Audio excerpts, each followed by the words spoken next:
What's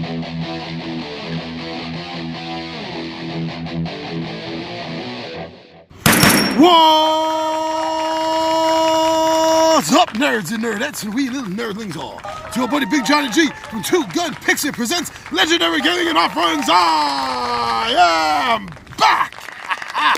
I am so sorry that we missed Midday Monologue Monday yesterday. New York City was a torrential downpour.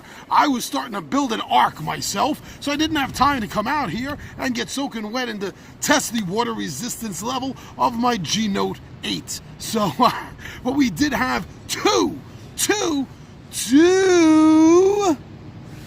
bonus unboxings. 2 bonus episodes of what is in the Pixie's box. But today is Tuesday, and I am here for another Tabletop Takeout Tuesday, my friends. Now remember, this series is not a game review. This series is about games that I love and how I feel that I would be needing to talk these games up to my buddies, to the 20-sided warriors, to get them excited for it getting to the table. So now, what I've been doing is I've been dropping little hints. When I do the Sunday drop of my week in review, I've been attempting to do some clues instead of just saying right up front what it is that I'm going to be talking about. And I don't know. I don't know if my clues have been any good. I can barely remember what I came up with for this one, to tell you the truth. Something about reaching for the stars and falling among space, or something like that. It was a lousy clue. I'm sorry. But anyway, let's talk about the game that I think is worthy enough to be included in Tabletop Takeout. This is a franchise game. This is a game that has been around as far as an IP since the end of the 60s. Science fiction made perfect, at least for television at the time. What am I talking about? I'm talking about Star Trek, my friends. I'm talking about the original Star Trek, but I am also talking about Next Generation Star Trek. I got a game. Star Trek, FiveYear Mission. This is a great game. This is the kind of game, it'll take you an hour, maybe an hour and a half, depending on the number of players that you have and their level of familiarity with the rules. But once you have players that know the game, that played it a couple of times, we're talking in less than an hour and a half, maybe an hour, right? So it's a quick play game. It's not going to take you all day. And there are other Star Trek games out there, Star Trek Ascendancy, Star Trek Frontiers, that are the minutia of detail to make you feel like you are in an episode of Star Trek is fantastic. But these are huge epic games, and I have nothing against them. They may wind up on this list at some point someday. But as of right now, FiveYear Mission. The reason I want to talk about that, at least the reason I want to talk about that first, before I do any other Tabletop Takeout Tuesdays on the Star Trek subject of gaming, is because it's quick. It's not going to take you 4 or 5 hours like some of these great epic, Star Trek games can do. So Star Trek Frontiers and Star Trek Ascendancy are sprawling epic games. You get them on the table, that's it. That's pretty much all you're doing all day.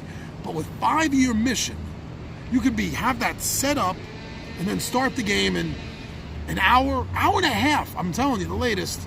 After you start the game, you're going to be done. You have time for a second game, maybe a third. Maybe there's something else you want to move on to. Now, this isn't a filler game. It's not a micro game. It's not a filler game. Star Trek FiveYear Mission is a card-based game that uses dice placement, right? In that Yahtzee style kind of game. And all the players are going to be playing iconic characters from the original cast or from Next Generation. And thematically, it's really fun because the initiative order is the command order. So I mean, thematically, that's really cool. It really sets the tone, I think, for the game. So no matter what you're playing, whether you're playing Next Generation, you're playing original Star Trek, or you're playing a mix, that's a really cool aspect of the game too. You can do a mix of crew members, and time travel is not common in Star Trek, but it is not unheard of. Each of the series has had their own dalliance with time travel, their own little sort of, the writers have had their own experiments with it, to put it that way. But it's not a common thing. We're not dealing with Doctor Who here. We're not dealing with Irwin Allen's time tunnel.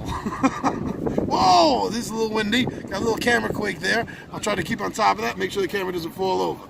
All right, so in FiveYear Mission, so you're going to be playing the actual crew members. Your turn order is going to be, your initiative is going to be in order of command, so that's cool. And everyone has their own little rule. Every character, every crew member has their own little ability that sort of breaks or bends the rules of the game, what you can and cannot do with cards. So the cards are your missions. They're the problems that you have to solve, and they're in 3 different sets, which is a really cool setup because you have the easy ones. I think that's green, right? And then I'm asking you. I think the green ones are the easy ones. Yellow for the medium, and then red for the hard ones. And you can choose any of the 3 difficulties you want. However, your choice gets limited as the Enterprise, or the Enterprise D, takes more damage. As it takes more damage, you can't choose the easy ones. It takes more damage, you can't choose the medium ones. So that really ramps up a bit of the tension in the game, but not so much that you're going to be freaking out. It's a fun tension. Trust me on that. This is a cooperative game, obviously. It has a unique feature. Now, it doesn't run through the entire game, but it has a unique feature that's come up several times when we've played, and it is annoyingly fun. And what I'm talking about is some of the cards that come up kill communications. And while that card is in play, until you get rid of it, no one at the table can discuss stuff. Sorry. No one at the table can discuss stuff with each other, right? So that makes a bit of silence at the table. Another thing is that helps prevent power gaming. Sometimes with cooperative games, the problem is one person sort of takes control of the situation, telling everyone else what the best course of action is. You have to do this, you have to do that. And because of the fact that sometimes these cards are going to come up and they're just going to kill communication, you can't do that. So that is a really fun and slightly different aspect of the game. I haven't seen it in a lot of other games. Off the top of my head, I can't think of one, but it does sound familiar to me. If I dug around up here somewhere, I might be able to pull out the game I'm thinking of. But yeah, so it's not used. It's not used a lot. And the game, that's what makes the game fun overall, is these little moments of tension. Because that's what the show was about. Whether you're talking about the old show or the new show, it's the tension of how they're going to overcome these problems. How are they going to overcome whatever difficulties they are having at the moment to then overcome the bigger problem? And I definitely, in the 20-Sided Warriors also, we definitely get that feel from FiveYear Mission. Of course, like I said, to open up with, it's not going to be the most in-depth Star Trek gaming feel you have, because if you want to do that, you're going to want to spend 4 to 6 hours on the bigger games. But for a game that's only going to take you under 2 hours, maybe even barely an hour, depending on the number of players and their level of familiarity with the rules, this is a great game. You are going to feel like you have just binge-watched Star Trek or Next Generation. And the reason I say that is because the mission cards, big construction trucks, because these mission cards, they're all torn from the series. They're all torn from the original show and from Next Generation. And depending on what you play is how you're going to set up the deck. If you're going to play Next Generation, then you take out the original series cards and vice versa. So it keeps that thematic feel. So if you're playing Next Generation, pretty much all you're drawing is really Next Generation cards. I mean, there's a couple of generic cards that can be used no matter what you're playing, and they might have the original series picture, or they might have the new picture on it from Next Gen. But that's why I say generally. But yeah, so you're going to be thematically following actual storylines that you yourself remember watching. That's why I say it feels like binge watching. When you play FiveYear Mission, you might as well be binge watching Next Generation or the classic Star Trek. If you're a Star Trek fan, I don't see why you would not get this game. And it's actually a pretty big game. I'm trying to remember. I don't have my notes. See what happens when I don't have notes? I'm trying to remember the player count. I think it's 4 to 6 or 4 to 7. Then there's a promotional character card that you can get. I haven't asked for it yet, so I haven't gotten it.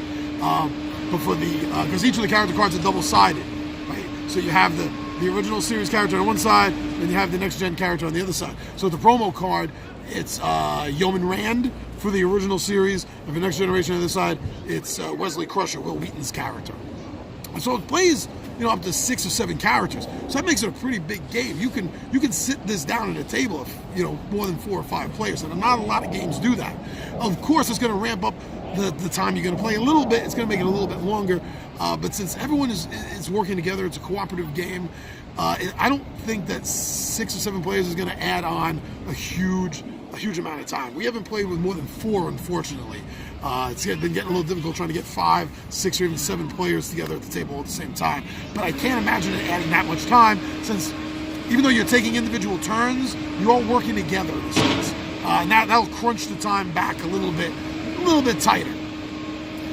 And this is, I really don't know what else to say about it. It's a fun game. It's a great game. It's not the greatest board game in the world. It's not even the greatest Star Trek game, I'll be honest with you right now. But it is fun. It is fast. And like I said, the familiarity of just binge watch playing through all your favorite episodes is worth it. It really is. So if you're a Star Trek fan, hardcore, whether you're a Trekkie Trekker or whether you're just a casual fan of sci-fi and therefore you like Star Trek, either way, this game is really going to bring it to you. So if you bring it to the table, it's going to bring it to you. That's for sure. And that's about it. So I'm ready to beam up. All right, my friends. I'm your buddy Big Johnny G for Two Gun Pixie presents Legendary Gaming. As you know, my friends, we are on Facebook. We are on Twitter. We are on Instagram a little bit. And, of course, YouTube. Thank you for liking us. Thank you for subscribing to us. Thank you for sharing our videos. Thank you for coming back time and time again to watch this big, loud New York grognard talk to you about board games. All right, my friends, I am out of here.